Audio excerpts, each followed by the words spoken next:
This is Podcast Beyond at Gamescom Studio Live. I'm Brian Altano along with Max Scoville and Mitchell Saltzman, who just got a behind-the-scenes look at the upcoming FromSoft game, Elden Ring, one of the most anticipated games of 2022. Dare I say all time. Mitchell, first of all, we're extremely jealous of you. I'm sorry. I get that out of the way. But it's good to see you. So you saw some brand new stuff from Elden Ring. You saw somebody playing the game in front of you. It's real. It exists. Tell us about it. Yeah. So I actually have been fortunate enough to kind of get two experiences with Elden Ring. The first time I got to talk with Hidetaka Miyazaki and just pick his brain about the game. And this time I was given basically a 15-minute presentation and then a 15-minute kind of curated gameplay walkthrough of different sections of the game. And yeah, it really is. They keep saying that it's the culmination of everything that they've learned over the course of the Dark Souls games, Sekiro, Bloodborne, etc. And yeah, it kind of combines a lot of those learnings into this gigantic open world that also has these they're called legacy dungeons, and those are kind of like the more traditional Dark Souls guided areas where there's a lot of branching paths, there's a lot of different places you can find hidden alcoves to find really cool items and weapons, and then they're punctuated by these gigantic boss fights. So yeah, I got to see the way they split up the open world is that they have open fields, which are a typical open world. You wander around there. It feels like anything can happen. There was a moment in the gameplay demonstration where I walked to a group of enemies hanging out by a bonfire. Then all of a sudden, a dragon swoops in, knocks all the enemies out. It's typical Dark Souls fashion. But then that turns into a boss fight, and you have the choice of either fighting that dragon or running the hell away. There was also a moment where you would see like a caravan of enemies, like a bunch of enemies, all guarding this like treasure carriage, and you can make the choice: do I want to engage them, or do I want to just leave them alone and come back when I'm stronger? That's kind of like the big thing that I keep coming back to, and it's one of the things that Miyazaki-san really harped on. Is this idea of freedom and choice. That's the big thing that I think separates Elden Ring from their previous works. It's a game where you can really mold it in the way that you really want to play the game. There's stealth is now a really viable option. There's summons, so even if you don't want to engage with PvP, you can get enemy summons, kind of like Castlevania Symphony or the Castlevania Art of Sorrow, where like you'd kill an enemy, you'd get their soul, and then you'd be able to use that soul as part of like your own little arsenal of weapons. And then there's spells, so it's just a ton of customization in your options. The summons thing is one of the coolest things you could possibly tell me personally today, because I grinded on those enemies in Area of Sorrow and all the Castlevania games forever. Which is, what's interesting about this is that you mentioned like there's a lot more choice than ever before. I never really felt like the FromSoft games were lacking in that department. You have weapons you can choose from, character classes, different starting gifts and stuff like that. But it seems like they're opening that even more than ever now. Yeah, for sure, and that's one of the things that I talk about. It's on top of everything else that you already have in those Dark Souls games. You now have this option of doing stealth as a viable option. You now have this option of speccing into summons. That's your main method of dealing with tough scenarios. There was a moment in the gameplay where he came up on this enemy camp where like there was just a whole camp of enemies, and he summons 6 dudes, 6 PvE monsters that all fight alongside of him, and he just basically summons an army to help fight him, to fight this enemy encampment. And I actually asked them, I was like, don't you think that might make this a little bit too easy?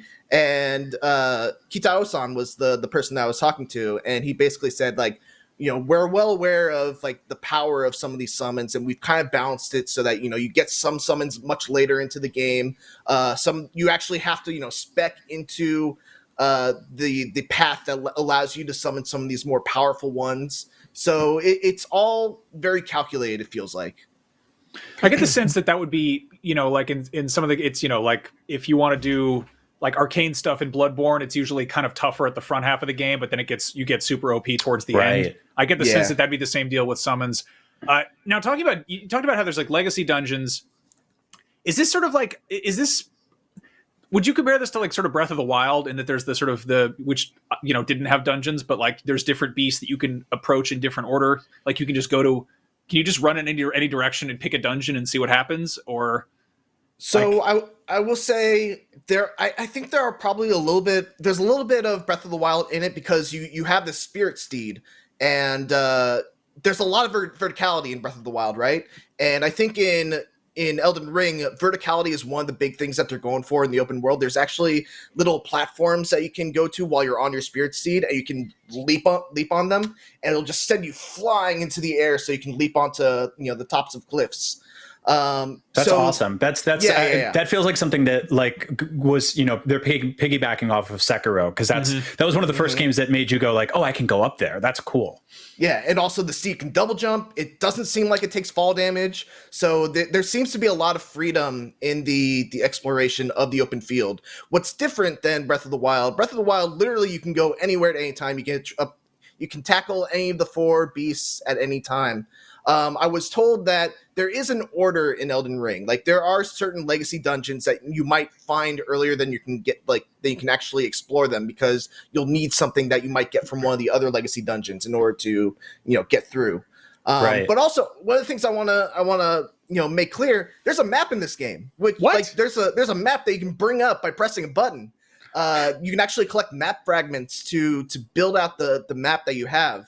And it's one of the coolest, most stylish maps I've ever seen. It's illustrated. It's like a cartographer in the actual world actually, hand drew it. And there's like illustrations all over the place. The way you actually get, the way you actually mark places, you have a set of markers that you can put on the map. So you can put a marker for like, there's an NPC over here. You put a marker that says there's a really tough enemy over here. There's a dungeon entrance over here.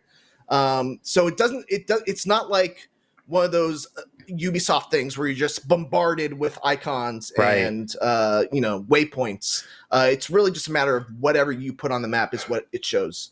What's interesting to me is that, we're talking about all this sort of like flexibility in terms of play styles, your, different spirits that you can bring in and stuff like that. And I think some people are going to look at that and kind of be like, oh, you can make the game super easy if you stack a bunch of stuff on each other. But I also see it as like, there's going to be a ton of pro players that look at this as a challenge to go like, I'm going to bring one of the more obtuse spirits with me to one of the hardest areas in the game and publish a let's play of me just like dominating. That's just one really cool thing about the long tail on the Souls games and FromSoft games in general is watching people beat them with Guitar Hero controllers and they're butt naked and they're fighting with just their fists. Like a lot of fun stuff happens here. Now obviously you talked about that impromptu boss fight that happened. Were there any other bosses you got to check out as part of this preview? Yeah, so one of the other things about the open field is that like I said, it really feels like anything can happen. There's actually a field boss that is just kind of hanging out in one of the locations where if you get close enough, it'll just trigger a boss fight. There's no fog door. There's just a really tough enemy that's guarding this spot. And then, as I said, the legacy dungeons are capped off by like a really big boss fight. These legacy dungeons are basically the culmination of one of the 6 areas of the games. And so there's demigods at each of the endpoints of these legacy dungeons. Actually, I don't know if you've been watching the B-roll, but the boss fight that I did see was one of the ones that's featured in this trailer. It's the guy with like the 50,000 hands and like 5 different weapons, and his arm transforms into a dragon head. So that was the boss fight that I got to see. And it seemed like the most soulsiest Souls boss I've ever seen. He has really big sweeping attacks with his axe. He has like a big ground pound. Eventually, it seems like there's a second form where his arm transforms into that dragon head, which gives him this unblockable grab that he just grabs you with the dragon head and just spews fire while you're inside its mouth. It's very, very cool. Now, Mitchell, one last thing before we go, very, very, very quick, and I know you don't have the definitive answer here, but do you think FromSoft will be able to stick to the January 21st release date on this one? Oh, God, don't ask me that. I will be so heartbroken if they don't, but also I'll understand. Right. But it looked like it's ready, right? Or it's getting there. It looks like it's ready. It looks like it's in a form that is not only playable, but in a playable form that I really, really, really want to play right now. God, So I think, you know, I'm cautiously optimistic. Well, I will in the play meantime, this video game. Yes, we need this game immediately. Elden Ring, January 21st. Mitchell, you'll have a preview going up. We can read. I cannot wait for this game. We're all very, very excited for it. In the meantime, we've still got tons more Gamescom Studio ahead, including brand new looks at some really cool games like Aeon Drive, Arcadegeddon, Kanga, and tons more. So stick around because Gamescom Studio will be right back after this. And until then, beyond.